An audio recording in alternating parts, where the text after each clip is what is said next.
Bismillahirrahmanirrahim. Assalamualaikum warahmatullahi wabarakatuh. Selamat siang adik-adik, teman-teman SMA Sulawesi Selatan. Yang terhormat Bapak Ibu Guru Pendamping yang senantiasa mendampingi adik-adik kita, teman-teman kita. Bagaimana kabar hari ini? Semoga selalu dalam keadaan sehat walafiat dan tentunya tetap semangat bersama dengan kami di program Smart School, Generasi Smart Berkarakter Cerdas.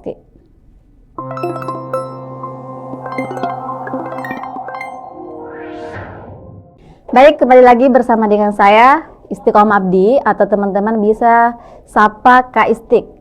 Pada pertemuan hari ini kita akan melanjutkan materi kita mengenai pembahasan prediksi soal TKA pada mapel fisika.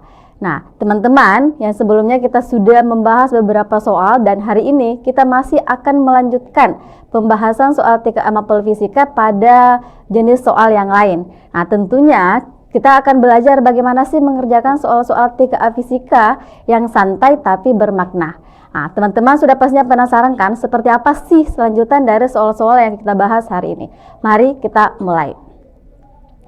Nah, kita mulai dulu dari soal nomor 1. Perhatikan grafik. Di sini teman-teman bisa melihat ada grafik hubungan antara gaya dan waktu. Nah, sebelumnya teman-teman lihat dulu kira-kira kalau misalkan ada soal yang seperti ini, bagaimana cara menyelesaikan soalnya. Kalau misalkan sudah ada yang punya jawaban, boleh ya diramaikan kolom chatnya. Nah, kita lihat, perhatikan grafik hubungan antara F dan waktu. Grafik tersebut menyatakan gaya yang bekerja pada suatu benda itu bermassa 2000 gram. Jika benda mula-mula dalam keadaan diam, besar energi kinetik setelah 5 second adalah. Apa yang pertama kali kalian kerjakan kalau misalkan melihat soal seperti ini? Nah, kalau misalkan kita lihat soal hubungan antara F dan T, terus yang ditanyakan adalah energi kinetik. Nah, kita kembali dulu. Kalau misalkan tentang energi kinetik itu dia selalu berhubungan dengan kecepatan. Kenapa kecepatan? Karena energi kinetik itu dimiliki oleh benda yang bergerak. Nah, kalau misalkan kalian ingat, EK itu adalah 1/2 massa dikali kecepatan berpangkat 2. Nah, terus kalau misalkan kita mau mencari EK-nya, di sini ada kecepatan. Nah, kita lihat di soal, apakah ada kecepatan? Kita mulai dulu dari grafiknya. Grafik itu hanya ada gaya dan waktu. Terus di soal itu hanya ada massa. Nah, berarti kita tuliskan dulu. Massanya itu adalah 2000 gram. Nah, ini harus kita bawa ke sistem internasional. Kenapa? Karena di gayanya itu dalam satuan Newton. Berarti ini kita harus bawa ke satuan kilogram. Caranya bagaimana? Ingat kembali tangga-tangga. Gram ke kilogram itu 3 tangga, berarti dia dibagi 1000. Berarti 2000 dibagi 1000 itu nolnya ditembak, sisa 2 bagi 1 dapatnya 2 kilogram. Sekarang apakah kita sudah bisa menghitung EK-nya setelah kita dapat massa? Nah, belum. Kenapa? Karena kita masih butuh V, sedangkan di soal dan apa yang telah kita hitung itu belum ada nilai kecepatan. Nah, dari mana kita bisa menghitung kecepatan? Kita ingat kembali, kalau misalkan ada peristiwa gaya yang terjadi dalam waktu singkat, itu muncul namanya impuls. Impuls itu sama aja kalau misalkan aku tulis F dikali dengan delta T. Nah, tapi kalau misalkan dia soalnya berbentuk grafik, kalian tidak usah repot untuk menghitung pakai rumus. Lihat aja, ini grafiknya berbentuk apa, sehingga bisa kita tuliskan bahwa impuls itu adalah luas bangun datar. Nah, kebetulan di sini tuh bangun datar yang terbentuk dari A, B, C, dan D itu adalah trapesium, ya kan? Nah, karena di soal juga dia tanya energi kinetik setelah 5 second. Berarti kalau dia setelah 5 second, kita hitung dari 5 second. Nah, dari A, B, C, D ini merupakan bangun trapesium. Berarti yang dipakai itu adalah luas trapesium. Nah, sehingga bisa kita tentukan impulsnya. Luas trapesium itu kan jumlah sisi sejajar ya. Yang sejajar di sini itu adalah B dan C sejajar dengan A dan D. Nah, saya beri simbol B, C itu adalah A, AD itu adalah B. Berarti A ditambah B per 2 dikali dengan 2. Nah, ini kan bisa aku coret kan? 2 bagi 2, 1. Berarti tersisa panjang A tambah B. Nah, kita lihat panjang A itu adalah dari B menuju C. B itu 2, C itu 4. Berarti panjangnya itu 4 kurang 2. Dapatnya 2. Tambah. Nah, terus panjangnya dari A ke D. Nah, A kan 1, D itu 5. Berarti panjangnya dari A ke D itu 5 dikurang 1. Dapatnya 4. Berarti impulsnya itu adalah 6 Newton second. Nah, kita belum lagi dapat kecepatannya. Bagaimana cara dapat kecepatannya? Nah, kalian harus ingat lagi bahwa impuls dan momentum itu dia berhubungan. Impuls itu adalah perubahan momentum. Jadi ini, nah setelah itu kita cari hubungan antara impuls dan momentum. Nah, bagaimana hubungannya? Impuls itu sama dengan M dikali V2 dikurang V1. Oke. Sekarang V2-nya berapa? V2-nya itu yang kita cari. Berapa kecepatannya ketika dia sampai 5 second. Terus V1-nya berapa? Oke. Kalau misalkan di sini selalu ada kata keadaan diam, berarti di sini menandakan bahwa V1 itu 0. Berarti dia berangkat dari keadaan diam, posisinya diam. Berarti kita nolkan. Sehingga impulsnya saya ganti menjadi 6. Kemudian massanya itu 2. Nah, ini kan semua yang dikurangkan dengan 0 pasti hasilnya bilangan itu sendiri kan. Berarti V2 dikurang 0 itu sama dengan V2. Langsung aja aku tulis V2. Nah, sehingga kalau misalnya kita mau cari berapa nilai V2 itu adalah 6 bagi 2 dapatnya 3 meter per second. Nah, kita sudah dapat nilai V 3 meter per second. Oke. Nah, sekarang apakah kita sudah bisa menghitung energinya? Bisa dong. Berarti kita tinggal input aja. Nah, EK-nya berarti 1/2 dikali 2 dikali 3 berpangkat 2. Nah, ingat ya, usahakan gunakan coret-coret. Kalau misalkan ada yang bisa dicoret, silakan dicoret. Ini bisa saya coret 2 bagi 2, dapat 1.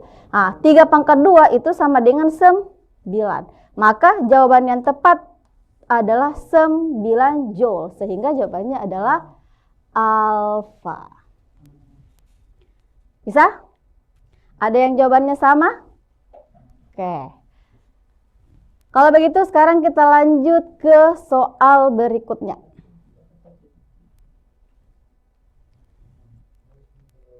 Oke, teman-teman silakan baca dan kira-kira kalau misalkan soalnya seperti ini, bagaimana penyelesaiannya untuk soal yang panjang ini? Oke, tapi jangan takut ya kalau misalkan di fisika itu soalnya panjang, itu mungkin hanya soalnya saja yang panjang. Tapi kalian lihat lagi kira-kira apa sih angka yang dimunculkan di soal itu dan bagaimana hubungan antar variabel-variabel yang dimunculkan dalam soal. Oke, kalau ada jawaban silakan diramekan di kolom chat. Kita lihat soal nomor 2. Sebuah balon pesta elastis diisi dengan gas helium pada suhu ruangan T sama dengan 300 Kelvin. Dan memiliki volume 5 liter dengan tekanan awal sama dengan tekanan atmosfer. Nah, balon tersebut kemudian dipindahkan ke ruangan ber-AC yang dingin, menyebabkan suhu gas di dalamnya turun menjadi 270 Kelvin. Asumsikan bahwa balon cukup elastis sehingga tekanan di dalamnya selalu sama dengan tekanan luar. Maka kira-kira berapakah volume akhir balon tersebut? Nah, ada bayangan tidak kira-kira soal ini soal apa sih? Oke, mungkin di antara teman-teman sudah ada yang tahu ya kira-kira cara penyelesaiannya ini seperti apa. Nah, kita lihat dulu kata kunci di soal ini. Di sini ada yang mengatakan bahwa tekanan itu selalu sama. Nah, dia mengatakan bahwa tekanan itu selalu sama. Berarti kalau misalkan kita bawa ke proses termodinamika itu kan ada isobarik, isotermal, isokorik, adiabatik. Kalau tekanan yang sama berarti isobarik ya. Nah, sehingga bisa saya tuliskan P sama dengan P-nya konstan ya, P konstan. Nah, berarti kita tuliskan V1 per T1 itu sama dengan V2 per T2. Kita lihat dulu yang mana V1, yang mana V2. Oke, yang pertama, pada suhu 300 Kelvin berarti aku anggap ini adalah T1. Terus volumenya 5 liter berarti ini adalah V1. Kemudian setelah dipindahkan ke tempat yang dingin, suhunya turun, berarti ini adalah T2. Nah, pada saat suhunya turun menjadi 270 Kelvin, kira-kira berapa sih volumenya? Nah, kita gunakan persamaan ini untuk suhu yang konstan. Nah, berarti kita tinggal input aja ya. V1-nya itu adalah 5. T1-nya 300. Kemudian V2-nya nggak ada ya, berarti kita tulis V2. Terus T2 itu 270. Perlu juga diingatkan bahwa kalau misalkan dia di teori kinetik gas atau termodinamika, usahakan suhunya itu dia, dan wajib ya, selalu dia Kelvin. Jadi kalau misalkan kamu dapat suhunya yang Celsius, ubah dulu ke Kelvin. Oke, sekarang coret lagi. Kira-kira yang mana di sini yang bisa kita coret? Oke, coret dulu 0 sama 0. Terus 30 dengan 27 bisa masing-masing bagi 3. 30 bagi 3 dapat 10, 27 bagi 3 dapat 9. Kira-kira masih ada enggak yang bisa sederhana?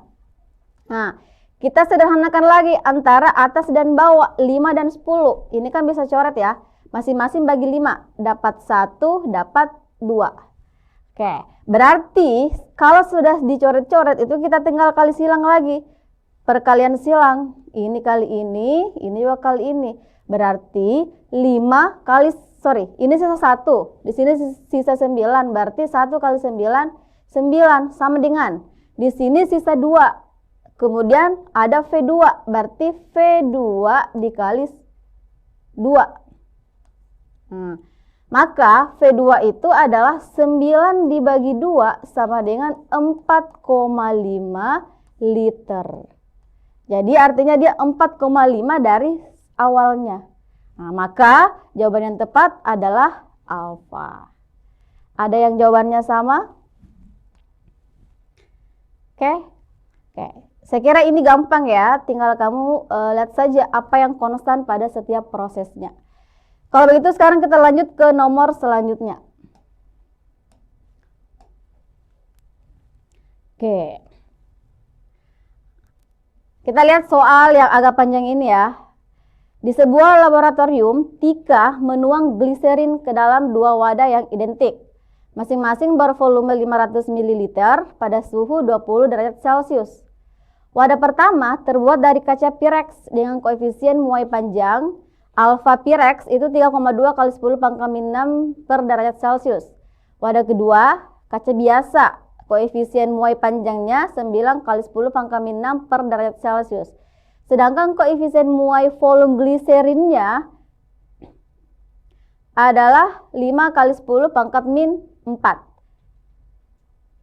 Kedua wadah diisi gliserin sehingga 96% penuh. Kemudian kedua wadah dari gliserin dalamnya dipanaskan hingga mencapai suhu 70 derajat Celcius. Maka manakah pernyataan yang benar? Berarti di sini kita harus pilih jawaban ya. Apakah A, B, C, D atau E? Kira-kira yang mana yang benar dari pertanyaan ini? Dan ingat ya, di sini tidak ada keterangan bahwa jawaban bisa lebih dari 1. Berarti jawabannya cukup 1 aja. Nah, kira-kira apa dulu yang pertama kita lakukan? Pertama, karena di sini ada 2 wadah, kita tentukan dulu berapa pertambahan volume masing-masing. Misalkan wadah 1, terus ini adalah wadah 2. Oke. Wadah 1 itu kan Pyrex ya, berarti kita ganti Pyrex. Sini kaca biasa.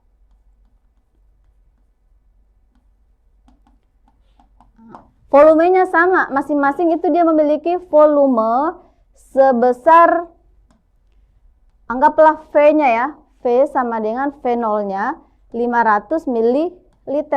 Nah, ini juga V0-nya itu sama-sama 500 ml. Nah, terus ada suhu awal. Suhu awalnya itu sama juga. T1-nya itu adalah 20 derajat Celcius. Ini juga T1-nya adalah 20 derajat Celcius. Nah, yang ditanya bagaimana kondisi ya ketika suhunya mencapai 70 derajat Celcius. Berarti di sini ada perubahan suhu. T2-nya itu 70, di sini juga T2-nya itu 70. Nah, Terus kita cari berapa sih perubahan suhunya, maka perubahan suhunya itu adalah delta T. Akhir kurang awal, berarti 70 kurang 20 itu dapatnya 50 derajat Celcius. Satu aja yang kita cari ya, karena di Pirex sama kaca biasa sama. Oke, nah sekarang kita cari lagi bagi berapa pertambahan volume masing-masing wadahnya. Kita mulai dulu dari Pirex. Yang pertama, delta V, kalau kalian masih ingat fenol kali gamma dikali delta T. Oke, ini yang Pirex dulu ya, aku kasih simbol 1, 1. Sama dengan fenolnya sama 500. Nah, yang berbeda itu gammanya. Dan perhatikan di soal, kalau misalkan di sini diketahui adalah alpha Pirex, kalau misalkan dia volume itu harus dicari dulu gammanya. Caranya bagaimana? Itu 3 dikali alpha untuk dapat nilai gamma. Berarti 3 kali 3,2 itu dapatnya 9,6 kali 10 pangkat min 6. Nah, berarti ini yang kita input, bukan yang 3,2. 9,6 kali 10 pangkat min 6 dikali 50. Nah, ini coret 3 nolnya ya, berarti di sini juga berkurang. Sini berkurang 3, berarti sisa min 3. Nah, tersisa 5 dikali 9,6 dikali 5 kali 10 pangkat min 3. Sehingga hasilnya berapa? 240 kali 10 pangkat min 3 ya. Jadinya 0,24 liter. Oke. Berarti kita sudah dapat bahwa untuk pertambahan volume kalau misalkan di wadahnya Pirex itu adalah 0,24. Berarti bisa saya tulis begini ya. Delta V Pirex sama dengan 0,24 liter. Oke? Bisa ya? Nah, ini juga cara yang sama kita buat untuk kaca biasa sama gliserin. Kita masing-masing cari berapa pertambahan volumenya. Oke, aku pindah ke slide berikutnya ya. Jadi, untuk delta V Pirex 0,24. Kita tulis delta V Pirex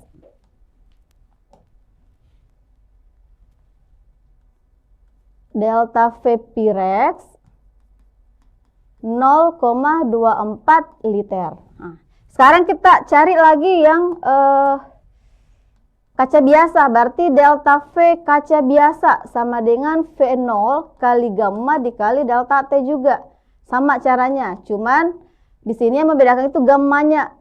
Kalau misalkan di sini gammanya tadi adalah 9, berarti alfanya 9, berarti gammanya ini itu dia 27 kali 10 pangkat min 6. Ya kan? Nah, itu yang kita masukkan di sini. 27 kali 10 pangkat min 6 dikali dengan 50. Sama, coret 3, di sini juga berkurang, berarti sisa min 3. 5 kali 27 kali 5 kali 10 pangkat min 3. Dapatnya 675 kali 10 pangkat min 3 liter. Kalau misalnya kita bawa ke desimal jadinya 0,675 liter. Oke, kita sudah dapat Pirex dengan kaca. Berarti kita cari lagi yang gliserin. Nah, di gliserin itu kita tentukan dulu berapa kecepatan awal untuk gliserin. Nah, di sini ada di soal mengatakan bahwa di gliserin itu dia diisi 96% penuh. Sehingga 96% penuh ya, berarti dia tidak 100%. Nah, kita hitung 96% dari wadah penuh itu adalah 500.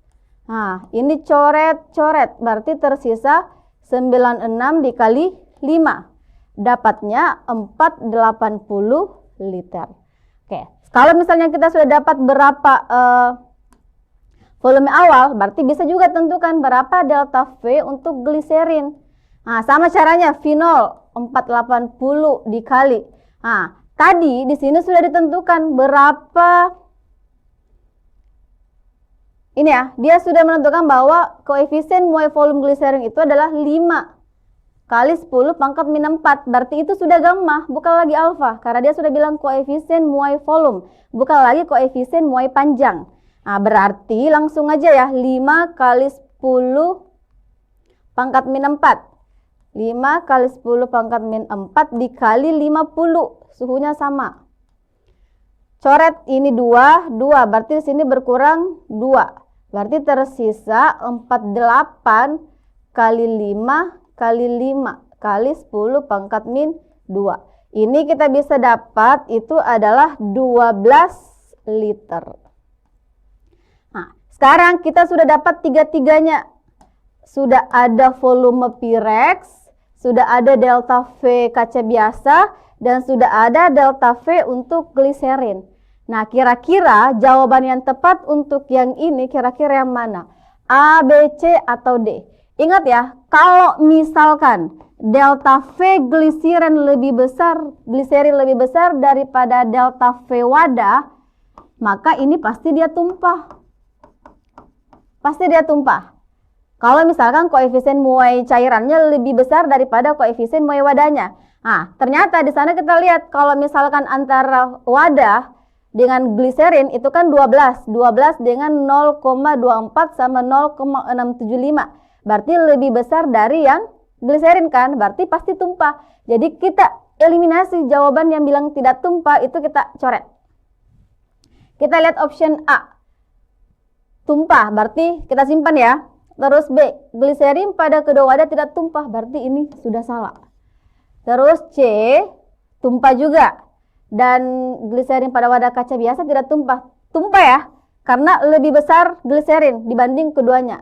Nah, terus D, gliserin pada wadah kaca Pyrex tumpah 9,3, tumpah 11,52. Oke. Terus E, gliserin pada kedua wadah tumpah dengan tumpahan pada kaca Pyrex lebih sedikit. Apakah betul Pyrex lebih sedikit? Nah, berarti kita simpan jawaban sisa A, D, dan E. Kita lihat kira-kira tumpahan mana yang besar. Nah, antara delta V Pyrex dengan delta V kaca itu yang mana yang lebih kecil? Ternyata lebih kecil yang Pyrex kan? Nah, berarti kalau V Pyrex yang lebih kecil berarti lebih sedikit tumpahnya ya. Ya kan? Nah, atau ini kita pakai pendekatan saja. Jadi kamu lihat saja. Kalau harusnya kan begini ya. Delta V-nya itu 12 dikurang 0,24 dan 12 dikurang 0,675. Nah, kira-kira yang mana yang lebih sedikit tumpahnya? Yang mana yang lebih sedikit tumpahnya? Berarti kamu lihat yang Pyrex-nya yang delta V wadahnya yang lebih banyak. Berarti itu yang sedikit tumpah. Berarti ini yang lebih sedikit tumpahnya dibanding yang ini. Nah, kita pakai pendekatan kira-kira yang mana? Apakah A, D, atau E? Berarti ini sudah salah ya, karena harusnya Pyrex itu yang lebih banyak tumpah. Terus kalau A, Pyrex 11,52, sedangkan wadah kaca biasa 9,3. Terus apa bedanya dengan C? Gliserin pada wadah Pyrex tumpah 6 dan gliserin, salah ya yang ini. Kemudian D itu Pyrex yang lebih sedikit. Sedangkan kalau misalkan kita lihat dari hasil jawaban, harusnya Pyrex yang lebih banyak tumpah karena pemuaian volumenya itu dia lebih kecil dibanding yang kaca biasa. Berarti jawabannya adalah alfa. Oke? Ada jawaban yang lain? Bisa ditanyakan ya kalau misalkan ada yang kurang dipahami di nomor ini. Jadi ini hanya pemuaian. Jadi pemuaian itu kan ada 3 ya. Pemuaian panjang, pemuaian luas, dan pemuaian volume. Kalau misalkan di pemuaian luas dan volume, ingat itu koefisiennya harus digunakan juga koefisien muai luas dan koefisien muai volume. Jadi biasanya itu di soal dia munculkan koefisien muai panjang. Tapi jangan terkecoh. Ingat lagi, kalau misalkan dia pemuaian luas berarti kamu harus kali 2 kali alfa. Kalau pemuaian volume harus dikali 3 kali alfanya. Oke, aman? Oke. Sekarang kita lanjut ke nomor berikutnya.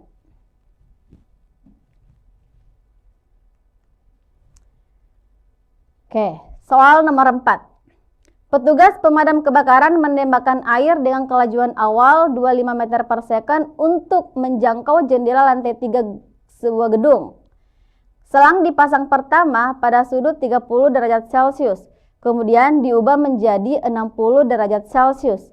Perbandingan jangkauan horizontal semburan air pada sudut 60 derajat terhadap 30 derajat. Oke, kemarin sebelumnya saya sudah ingatkan ya, kalau misalkan ada soal fisika yang perlu kita gambarkan, boleh dibawa ke ilustrasi penggambarannya, supaya kita lebih mudah dalam mengerjakan soalnya. Nah, seperti kayak ini. Ini kalau misalkan dianggaplah ini sebuah gedung ya, gedung yang 3 lantai. Anggaplah ini lantai dasar, lantai 2, lantai 3. Oke, api itu ada di lantai 3. Berarti seorang pemadam kebakaran dia harus menyemburkan apinya untuk sampai di lantai 3. Anggaplah dia seperti ini ya. Oke. Nah, dengan kecepatan awal itu adalah 25 meter per second. Nah, kalau misalkan dia geraknya seperti ini, itu namanya gerak lengkung. Kalau misalkan dia di kinematika, berarti dia masuk di gerak parabola. Oke. Terus ditanya, berapa sih perbandingan jangkauan jaraknya ketika dia 30 derajat sama 60 derajat. Berarti kembali lagi ke persamaan gerak parabola. Kalau misalkan dia jangkauan jarak terjauh, berarti V0 kuadrat sin 2 alfa per G. Oke, nah di sini ada 2 sudut. Anggaplah ini sudut 1 atau sudut 2, atau aku balik ya, ini alfa 1, ini alfa 2. Nah, berarti kita bandingin saja. Paling gampang di fisika itu kalau kita mengerjakan soal perbandingan. Nah, X1 per X2 sama dengan, kita input persamaannya, V0 kuadrat sin 2 alfa per G. Dibagi, kalau misalkan ini langsung aja ya, kalau misalkan ini kan G-nya bisa saling habis, berarti V0 kuadrat sin 2 alfa per G, G-nya habis, berarti jadinya V0 kuadrat sin 2 alfa, ini 1, ini 2. Oke? Nah, terus ada lagi yang bisa dicoret, karena V0-nya sama, berarti coret aja ini, tidak perlu dikasih masuk di hitungan. Nah, yang kita ganti itu cuma alfa 1 dan alfa 2. Nah, kembali lagi, kalau misalkan dia sin 2 alfa itu berarti bisa kita tuliskan 2 sin alfa cos alfa. Oke, berarti saya ganti sin 2 alfa menjadi 2 sin alfa cos alfa dibagi dengan sama 2 sin alfa cos alfa. Ini 1, ini 2, ini 1, ini 2. Nah, coret lagi 2-nya, berarti tersisa sin alfa, berarti sin 30 dikali cos 30 per, oke, alfa 2 berarti sin 60 cos 60. Kita masukkan, sin 30 itu 1/2, cos 30 itu 1/2 akar 3, dibagi sin 60 itu 1/2 akar 3 dikali 1/2. Nah, kira-kira kalau misalkan seperti ini berapa hasilnya? 1/2 ada enggak temannya? Ada di bawah. 1/2 akar 3 ada enggak temannya? Ada. Berarti kalau misalkan mereka saling habis, kira-kira X1 per X2 itu 1/1. Maka hasilnya adalah 1. Sah? Gampang ya? Jadi ini soal gerak parabola yang paling mudah kalau misalkan di dalam fisika. Oke, kalau begitu kita lanjut ke nomor berikutnya.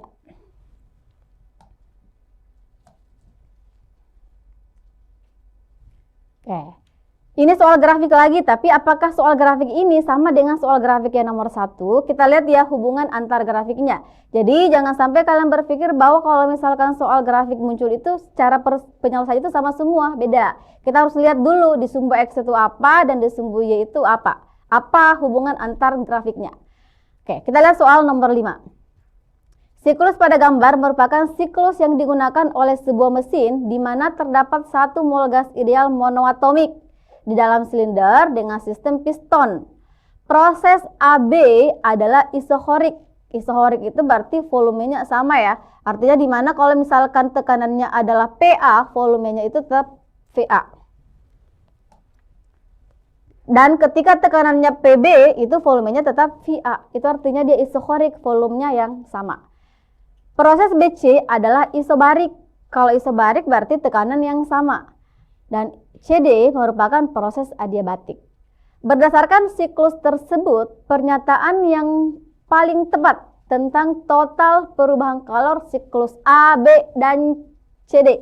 Berarti kita hanya lihat saja proses dari AB dan proses dari CD. Tadi dikatakan bahwa AB itu adalah isohorik, sedangkan CD itu adalah adiabatik. Berapa jumlah kalornya? Berapa jumlah kalor AB dan CD? Berarti yang kita hitung itu adalah QAB ditambah QCD. Nah, berarti kita hitung masing-masing dulu. Berapa sih kalor untuk QAB? Kalau misalkan kalian masih ingat hukum 1 termodinamika mengatakan bahwa Q itu delta U ditambah dengan W. Oke? Nah, sekarang kalau misalkan kita mau cari QAB, karena AB ini adalah isohorik, volumenya sama, berarti usahanya 0. Kenapa? Karena usaha itu adalah P dikali delta V. Nah, kalau misalkan tidak ada perubahan volume, berarti usahanya juga 0. Sehingga untuk QAB itu sisa delta U. Oke? Nah, terus bagaimana dengan QCD? QCD itu adalah adiabatik. Kalau dia adiabatik itu tidak ada perpindahan kalor atau kalornya sama dengan 0. Berarti kalau kita mau tulis di sini QAB ditambah QCD itu jadinya delta U ditambah dengan 0. Berarti sama dengan delta U. Nah, kita lihat optionnya. Yang pertama, nilainya sama dengan kalor yang diserap pada proses isohorik. Betul tidak? Hasilnya itu adalah delta U. Apakah isohorik juga delta U? Oh iya, sama. Mereka sama. Berarti tidak usah lagi cari jawaban B, C, D, dan E. Karena kita sudah dapat jawaban tepat itu adalah A. Oke? Aman ya? Jadi ini adalah proses-proses termodinamika. Jadi kamu harus cari tahu kira-kira kalau misalkan dia di proses isobarik itu bagaimana karakteristiknya, terus bagaimana usahanya, bagaimana kalornya. Begitupun dengan isotermal, kemudian adiabatik sama isohorik. Jadi kunci dari menyelesaikan soal ini adalah kamu tahu karakteristik dari proses-proses termodinamika. Oke, sekarang kita lanjut ke soal nomor berikutnya.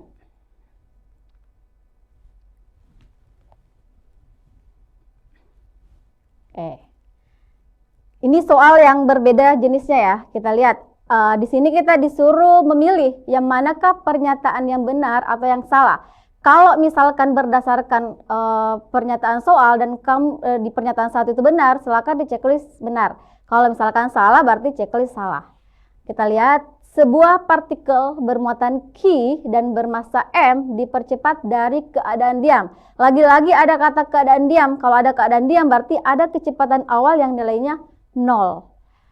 Dia melintasi beda potensial V. Energi kinetik yang diperoleh partikel adalah K. Nah, kita diberi persamaan K itu sama dengan Q kali V. Q itu adalah muatan, V itu adalah potensialnya atau volteknya.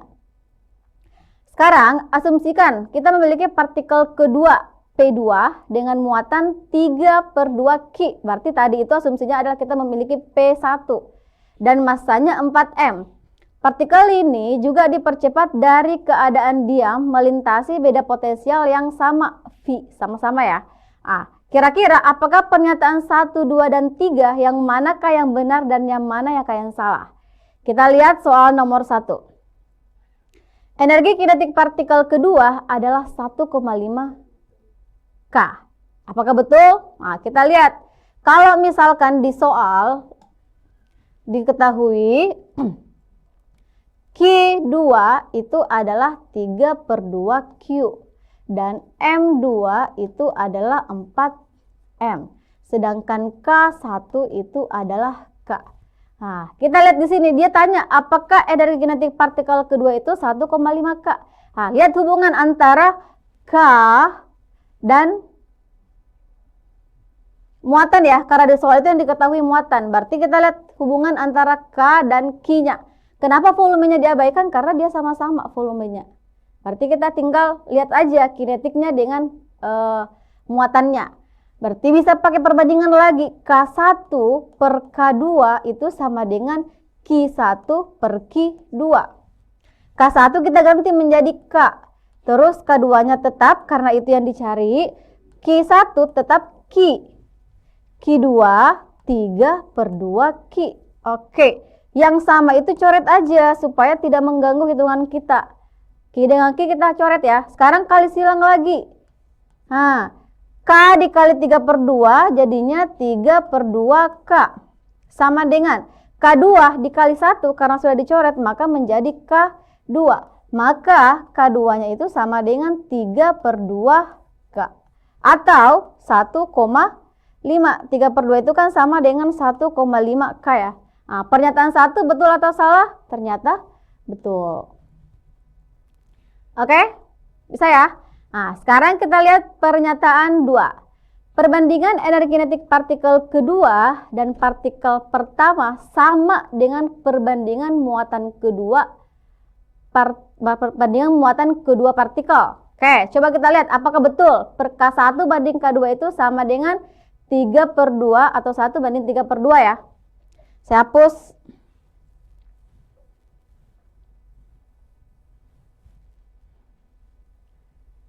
Nah, ini kan Q2-nya 3/2. Tadi kan K1 itu adalah K. K2 juga kita dapat 3/2. Dia tanya apakah K1 banding K2 itu sama dengan Q1 banding Q2. Nah, K1-nya kan K. K2-nya kan 3/2. Ini juga Q. Ini juga 3/2. Kalau misalkan saya kasih hilang hurufnya, saya anggap ini adalah 1. Ini juga 1. Apakah nilainya sama? Antara K dengan muatan sama, berarti ini juga betul. Oke? Nah, terus pernyataan yang ketiga, rasio kecepatan partikel terhadap partikel kedua adalah akar 6. Oke, rasio kecepatan energi kinetik. Kalau misalkan energi kinetik terus dia sudah tata kecepatan, kembali lagi 1/2 mv kuadrat. Oke, kita lihat bagaimana rasio perbandingan untuk kecepatannya. Nah, di mana tadi M2 itu adalah 4M, sedangkan M1 itu kita anggap adalah M. Berarti rasio jadinya EK1 banding EK2. Tapi kita tidak pakai persamaan yang ini ya, karena ditanya itu kecepatan. Jadinya 1/2 mv kuadrat sama dengan 1/2 mv2 kuadrat. 1/2 coret. M coret. Berarti tersisa V1 kuadrat. Sorry, M tidak bisa dicoret ya, karena nilainya beda. Kita input. M-nya kan M. V1-nya V1 kuadrat. Terus sini M-nya itu M2, 4M. 4M dikali V2 kuadrat. Nah, kita kan mau cari rasio, berarti buat dia bentuknya seperti rasio. Berarti menjadi V1 per V2 itu sama dengan. Nah, ini kan perkalian silang ya. Ingat ya, ini perkalian silang. Berarti V2 itu dikalikan dengan 4M. Berarti kalau dia dikali silang 4M itu posisinya di atas, bukan di bawah. Terus yang di bawah itu adalah M. Karena kalau saya kali silang seperti ini, itu menghasilkan ini. Jadi intinya ini atas sama bawah itu sebenarnya sama. Hanya modalnya yang diubah. Oke? Karena ini kuadrat, akarnya kuadratnya kita hilangkan, maka ini menjadi akar. Berarti perbandingannya adalah 2/1. Sedangkan di sini dia bilang akar 6. Berarti jawabannya salah. Oke? Gampang ya? Nah, kalau misalkan dapat soal seperti ini, ya gitu aja. Kita hanya membuktikan apakah pernyataan-pernyataan itu betul. Dan ingat ya, sesuaikan dengan konteks soal. Oke, kalau begitu sekarang kita lanjut ke nomor selanjutnya.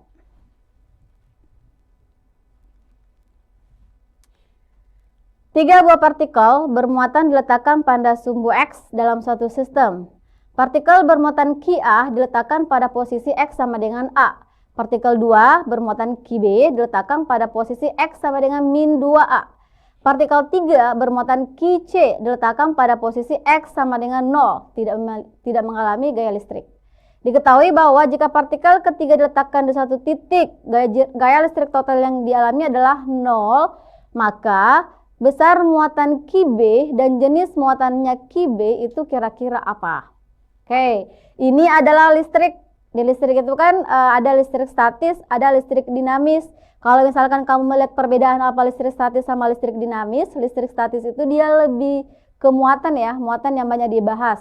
Tapi kalau misalkan listrik dinamis itu dia lebih banyak ke ohmnya, vir, voltage, current dengan resistornya. Nah, kira-kira bagaimana penyelesaian soal seperti ini? Kalau misalkan dapat soal itu usahakan langsung ke apa sih yang ditanyakan soal ya. Kira-kira apa yang diinginkan soal ini? Nah, dia bilang jika partikel diletakkan di suatu titik, gaya listrik total yang dialami adalah 0. Kalau misalkan ada kata-kata 0 berarti itu FAC sama dengan FBC. Kenapa AC sama BC ya? Lihat dari sini muatannya. Di sini ada muatan A, muatan B, dan muatan C. C yang diletakkan di posisi 0. Dia merupakan partikel ketiga. Berarti FAC, FBC. Kita kasih masukkan berarti K, QA, QC per RA kuadrat sama dengan K, QB, QC per RB kuadrat. Oke, kalau misalkan ada variabel yang sama, itu kita coret QC dengan QC, habis kan? K dengan K habis. Oke, nah berarti tersisa QA per RA kuadrat sama dengan QB per RB kuadrat. Nah, kita lihat, katanya QA itu dia diletakkan A, berarti anggaplah ini QA tetap ya, A kuadrat. Sedangkan QB, nah ini kalau misalnya kita mau cari berapa RA-nya, berarti A dikurang 0. Karena di sini partikel ketiga itu dia ada di posisi X sama dengan 0. Itu dengan RB, kalau RB-nya berarti min 2A dikurang 0. Ini kasih tanda mutlak aja, sama dengan 2A. Oke, nah sekarang kita input, berarti QB dibagi dengan 2A pangkat 2. Nah, A pangkat 2 dengan A pangkat 2 itu boleh kita coret. Nah, kalau misalkan ada yang bertanya, kenapa bisa dicoret? Perhatikan, kalau misalkan dia soal perbandingan, kiri dan kanan itu bisa mencoret itu atas-atas, bawah-bawah. Jangan mencoret atas, bawah sini. Nggak boleh. Harus dicoret antara ini dan ini. Bawah dengan bawah. Berarti ini bisa saya coret A kuadrat dengan A kuadrat. Sini tersisa 1. Oke, kita keluarkan QB. QB kali 1 itu adalah QB. Sedangkan QA kali 2 itu adalah 2 QA. Berarti muatan B itu 2 kali muatan A. Apakah yang mana yang betul? Yang mengatakan bahwa, pangkat 2 ya. 2 pangkat 2 itu 4. Karena ini dua-duanya dikuadratkan. 2 pangkat 2, 4. A kuadrat pangkat 2, A kuadrat. A kuadratnya saya coret dengan yang ini. Berarti QB itu adalah 4 kali QA. Sehingga kita lihat, kalau misalkan ada yang bilang bukan 4 kali, berarti itu salah ya. Nah, option A, kedua muatan harus sejenis dan besarnya 4 kali lipat dari QA. Apakah betul? Betul, 4 kali lipat. Kita simpan. Terus muatan B, muatan QB harus positif dan besarnya adalah QA. Artinya itu katanya QB itu sama dengan QA. Padahal tidak ya, dia malah 4 kali. Berarti salah. Terus C, muatan QB harus negatif dan besarnya 2 kali. 2 kali QA, enggak. Dia 4 kali. Terus D, tidak sejenis dan muatannya 4 kali. Oke, kita simpan. Terus E, 1/4, enggak. Nah, apa bedanya antara option A sama D? Nah, jenis muatan. Nah, perhatikan, kalau misalkan mau menentukan jenis muatan, di sini tuh muatannya katanya dia bilang harus sama dengan 0. Harus sama dengan 0. Jadi kalau misalkan saya gambar, A-nya kan di posisi A ya, berarti sini A, di sini B, terus sini C. Nah, supaya dia sama dengan 0, ini gaya kolomnya itu dia harus berlawanan. Jadi kalau misalkan di sini C, FCA itu harus berlawanan dengan FCB. Nah, bagaimana supaya dia berlawanan? Ini di sini harus sama. Kalau di sini plus, di sini juga harus plus supaya dia saling tolak menolak. Karena kapan dia sejenis, maka tidak akan pernah menghasilkan gaya total itu sama dengan 0. Misalkan sini plus, sini negatif, itu tidak mungkin karena dia akan searah arah gayanya. Kalau misalkan dia searah, maka itu mengalami penjumlahan. Nah, sedangkan di sini diinginkan bahwa dia harus sama dengan 0. Makanya itu gayanya muatannya itu harus sejenis supaya arah gaya itu berlawanan. Oke, sehingga jawaban yang tepat itu adalah alfa. Alfa ya, bukan delta. Oke, bisa dipahami sampai di sini?